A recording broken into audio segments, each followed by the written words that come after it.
Good morning, good afternoon, good evening, wherever you guys are at. Hope you're having a fantastic day. It's SoulSaint here, and we have a new Forge Pass coming up, as you guys can see, as well as a new Titan event that we're going to be breaking down here and giving you guys our 2 pennies on. So, one of the things I wanted to talk about is, should you go for this set in the Forge Pass, and is the rewards worth the cost? So, for those of you guys that aren't familiar with it, or if this is your first time checking it out and you want kind of like a refresher, or anywhere, depending on where you're at in the game, you may have been exposed to the Forge Pass. And basically what the Forge Pass does is it gives you a lot of resources, believe it or not.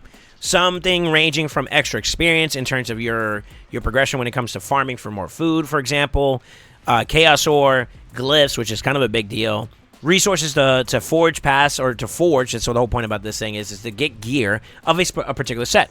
This rotation is going to be a Bolster, which we haven't had in a while, and it's going to come with a lot of resources, and I'm kind of skimming through it pretty much for the most part. I'll break it down on an early game to an in-game perspective, and you guys can kind of rationalize it. If you agree with me, let me know in the comments below. But basically, early game, anything is good, because you're starting at ground zero, right? So you don't really have like a lot of resources. You don't have like a lot of glyphs. You don't have like a lot of gear. You don't have like a lot of energy or anything, right? So making more bang for your buck for your energy is automatically going to be a W.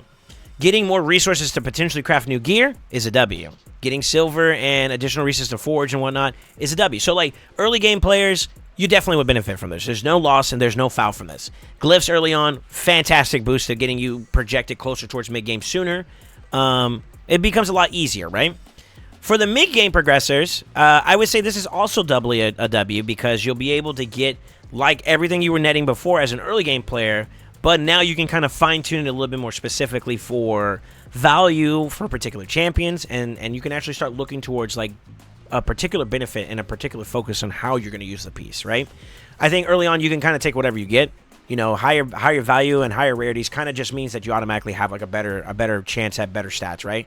Whereas like with mid-game and as you translate into late game, the value becomes more important that you're looking for specific stuff, right? And if you could do that early game, you definitely want to do that too as well. But as you progress in the game and you start getting closer towards like mid, late, and end game, you'll start noticing that like using this in specific areas is going to be more important. So where would Bolster be great at? Well, in compositions where you need to be able to take on a little bit of damage initially, I think PvP, for example, and other areas where having some kind of built-in sustain may be of value. Maybe as you're progressing in mid to late game, you're starting to develop those solo farm champions that'll do more than just one thing. Bolster is one of those outlets that you can use. Like, for example, when I was progressing, I was using my Theodore to solo Dragon 25, solo drag Ice Golem 25, and basically utilizing a healing set was really beneficial for him. Now, mind you, I think Regen is still the better for straight-up value because it's 15% every turn, but it requires you to farm Fire Knight, which you may not have, you know, a team fully built for, or you may not be farming at the higher stages just yet, and as such, this could be the crutch, for lack of better words, to get you through there in the interim. It's 10%, but it's still not bad because you also net a shield initially, which could help you get going, right? So, Bolster's not a bad way to placate that as an option for your mid-game PvE sessions. PvP-wise, you still also can benefit from it if you're not able to outpace your enemies. Bolster's actually a really good set that helps out with going second. So, mid-game, late-game players, this may be a benefit to you there. Now, here's the caveat. As you progress in the game and you start becoming more in tune with the meta, as we like to call it, which is basically what's working and what's not versus what's not working in PvP structure. Shields are a lot more counterable nowadays, which makes it a little bit harder as a value to appreciate. It may not have lost its value overall, but you have to be a little bit more conscious about its value when you're going against specific comps, right? Think about the new releases that we had with the Guaranteed event with Narcisse. Anybody that cared about this game pretty much got access to it. If you didn't, you made a conscious effort not to, or you just couldn't afford it, which is understandable, right? But like champions like that ignore shields as a part of their kit make them formidable against options like Bolster, which makes it a little bit harder. So I would be very cautious about it. Is this worth going for? I think for late game to end game players, you'll notice that there's a high value placed on the following resources, or particularly the 6 stars, which I believe as you traverse down the later stages, you do get an option for some of the legendaries. It's very small, but it's still something. And then, of course, glyphs, right? Glyphs have a big importance for improving your build optimization. And in the paid route, they do have some that are 6 stars, which is very valuable. Having 6-star vitality glyphs for more HP percent, attack for your nukers, that has a high value point. And then lastly, charms, believe it or not, actually have a high value because we're doing a lot of crafting sessions. We have a lot more exposure to different options of crafting benefits. You know, we're always constantly crafting perception because you can get that daily. in Faction Wars, right? So even if it's not directly exposed towards Bolster set itself, we could take these resources like these speed charms, and I can go and take it and craft more perception, right? Or I can take it in whenever I'm farming lethal, and I can try doing more sessions with those. So charms also actually play a value for different sets besides just Bolster alone. But Bolster's also good on top of that too. I think in-game players typically would like this as a benefit. Bolster's a pretty good set for a lot of PvE content, in particular, as I noted before. It's even more prevalent because you're able to maybe do those unique scenarios, those niche sessions where you're building up off of that. So I do think overall the Forge Pass is a W, but I think at the end of the day, the most important thing is two things. One, your accessibility to the challenges and your capability of being able to do them, both the weekly and daily. And then, of course, the cost itself. $20 for the original version of it, and then if you want to go the speeded route where you get 25 levels in addition to that, you can go $40, right? I never have done the 40 because I'm pretty active in the game, so doing the 20 is a lot more reasonable. Whereas if you don't have that time, maybe getting those levels in, and if it's available for you and you have the means to do so, then by all means you can. It is a nice benefit. It's better to have, and I think it's a good deal. It's a good deal overall. It's a good set. It's a good set of resources to grab. I will say this, don't overstress yourself. It's not the end of the world. They do have a free-to-play route that you can get some additional resources, although it's not as good as the paid resources as it should be. It's still something which you can still benefit from. So I think it's worth keeping on top of, even if you are free to play. With that being said, let me know. Are you planning on going for the Forge Pass yourself? By all means, let me know. I'm interested in seeing. I myself, if I had the resources to do so, I would probably buy it. Now, with that being said, we are going into a Community Week Titan event. This one is dedicated to our girl, Lady Mikage, who I believe is amongst some of the better champions, if not some of the best mythics that we have available to us right now, which is kind of ridiculous to say. She started off and everybody thought very lowly of her in the initial release of some of the mythic champions, and I warranted, and I do understand, like, Siegfried got buffed as a byproduct of that because his performance was a little bit lackluster comparatively, but she's kind of actually shown that, like, we were sleeping on her initially as a community, and then now she's like, she's good, you know? So, like, getting blessings for her is never a bad thing. I won't lie, depending on where you're at in the game, if you have been paying attention to Soulstone purchases and whatnot, or Soulstone grabs and attempts, they actually are pretty generous with the amount of quality you get for your mythic champions because you can't have them in the Soul Merchant. They're only allowing legendaries, epics, and rares. So although your chance, it's still a chance grab at mythics, you still get like a pretty decent. Whenever it does pop, you get a couple onesies and twosies, but then more often than not, even on the lessers, I noticed that you get some chances at some pretty big ones. So, like, for example, I got Mezomel 6-star, and I'm sitting on that in case I do get it, right? Or Siegfried if I get a 4-star for it. Like, they come in pretty heftily right off the rip in terms of their value. Like, I recently during this last Estrid Path event, I got a 5-star for Lazarius. I didn't spend anything. I just used what I had, which was a couple lessers and maybe 1 or 2 of the mediums. And I netted something around the lines of a 5-star blessing for a mythic, right? So they're not that hard to acquire, which means that this is not impossible to get naturally through your natural progression of getting soul stones. But do the resources that go in between, do they have value for you? And that's the question that you have to ask yourself when you're looking at these type of events, because this within itself, Titan events, I look at them as mini fusions in a sense, right? Which means they're going to require resources and they're going to require a bit of a tax on your account's overall champion pool, depending on how they do it. There's a lot of conundrums that can go into whether or not this is feasible for you, okay? So I'm just going to break it down on each milestone basis. This will depend on where you're at in terms of progression too as well. Your milestone 1 is really kind of dedicated more towards the early game progressors. So like rare skill tombs don't really have as much value in the mid, late, end game as you progress in your champion pool. Whereas like early game, rare skill tombs, you're still using that Kale, that starter champion. Maybe you got another rare that's not bad, like Cold Heart, for example, where rare skill tombs are still valuable. Same thing for rank 3 chickens. We normally can pull like a bunch of excess mystery shards to get a rare here, and then next thing you know, you have that chicken right there, right? So that has a little bit less of a value. XP boost is good for everybody. Even if you're not farming for it, having it is not bad. But it's really, really important for like the early game. So like I look at all this as an early game. Now, Mortal Soul coins, mythical charms, rarity charms are very good for all accounts at all stages of the game. Gems and energy also good for all stages of the accounts. We like energy, you know. But I would say, for the most part, the early portion of Milestone 1 is pretty much dedicated towards your early game progressors. Maybe even the Skill Tomb here for the rares. And then everything else is kind of good for everybody. Milestone 2, it gets a little bit more spicier for your mid-late game players and end-game players because lesser oils are valuable, lesser extract. The end-game players have no problems farming this. We actually care about dust more than anything because this is going to come in quantities when you're farming and hyper-farming Sand Devil and Shoguns respectively. But maybe for the mid-game players who may not have started their passion push on Sand Devil and Shoguns may actually benefit from this. You may get like a couple early successful attempts at some of your pieces, and then you can take it up as far as you can, which this will help you out a little bit. Maybe this, along with unlocking Sand Devils, can give you enough for maybe 1 or 2 stars worth of value, right? Same thing for the extract. Multi-battles, less valuable for the more experienced player that is aware of some of the applications and the resources you have available to you, but not bad in those situations where you only have enough time to set it up and go. Brews, good for everybody. Charms, good for everybody. Silver, good for everybody, although this is very low in terms of its value. Player endpoints.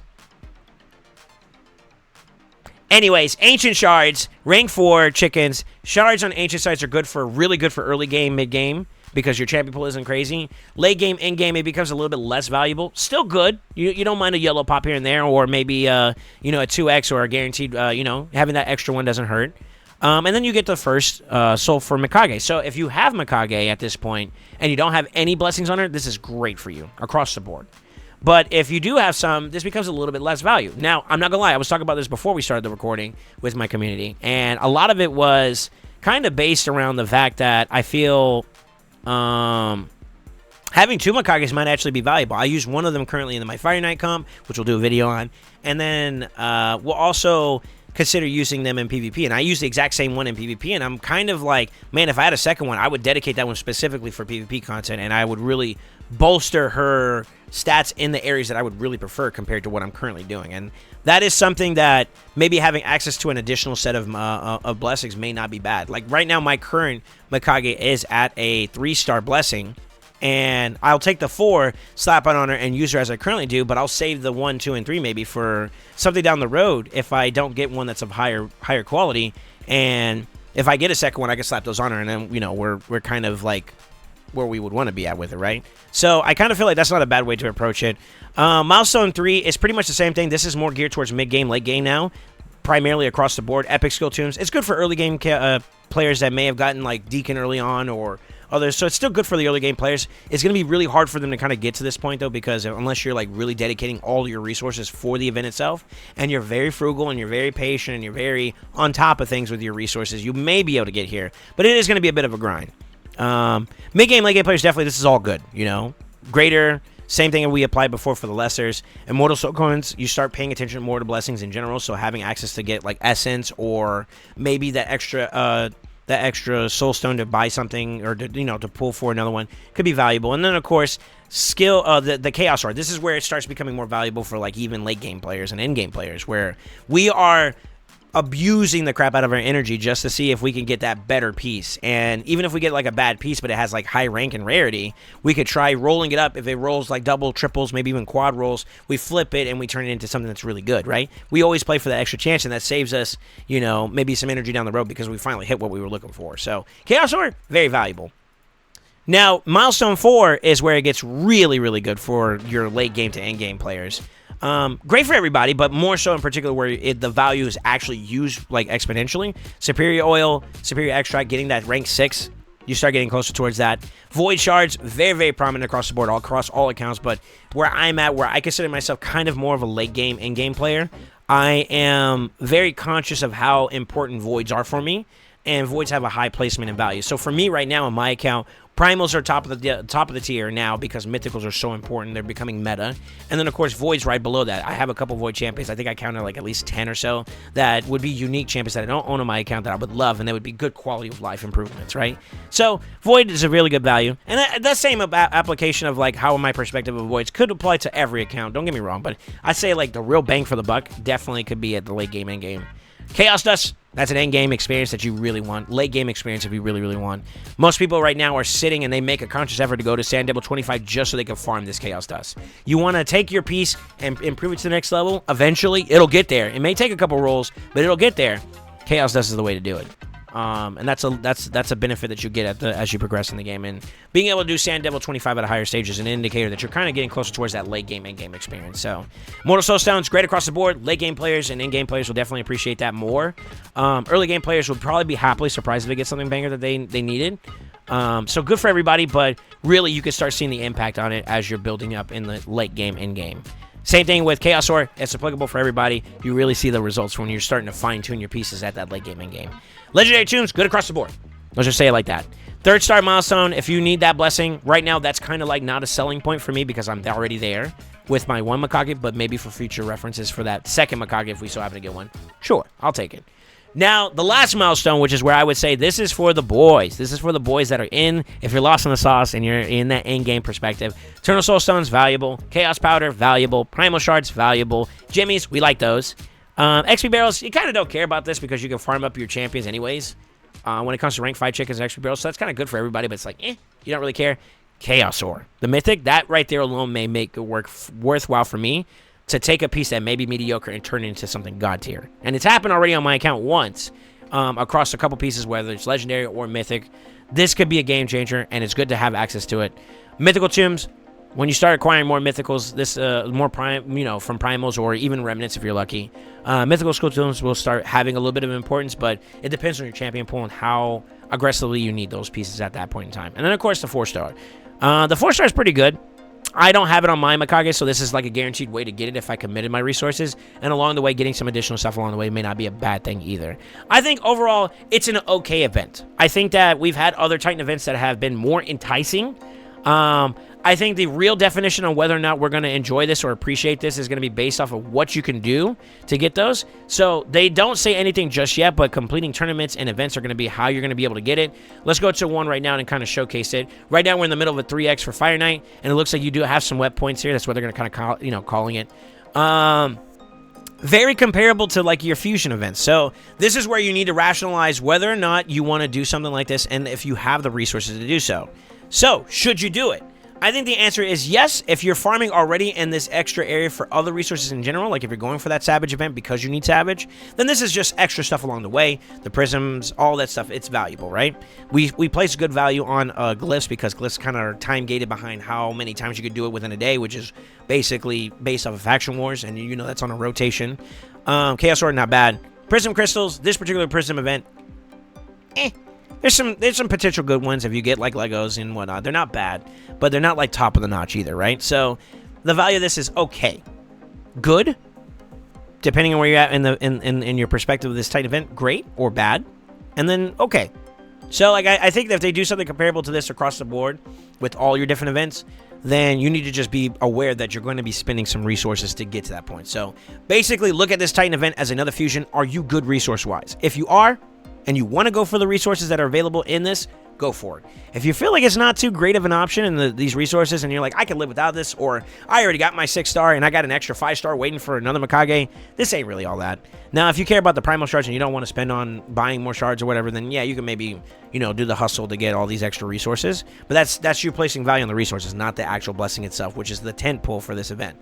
So this event will fluctuate based on where your account is at for sure. Y'all let me know though. What do y'all think about these two events that just came out? The Forge Pass. Are you gonna get it? And are we excited about this Community Week Titan event? I feel like it's okay. It's okay. I may dabble in it because I'm intrinsically looking in other areas for progression, like Savage is always a big deal to kind of jump into, but I don't know if I'm going to go out of my way in other events that may not have as big of an impact on my account for this. We will have to see. That's how I'm at right now. But y'all let me know. Is there something I'm missing that I think that you think may be of a proponent to dissuade people or to persuade people to go for it? I'm all ears. And with that being said, don't forget to like, comment, subscribe, and always remember, stay ascended.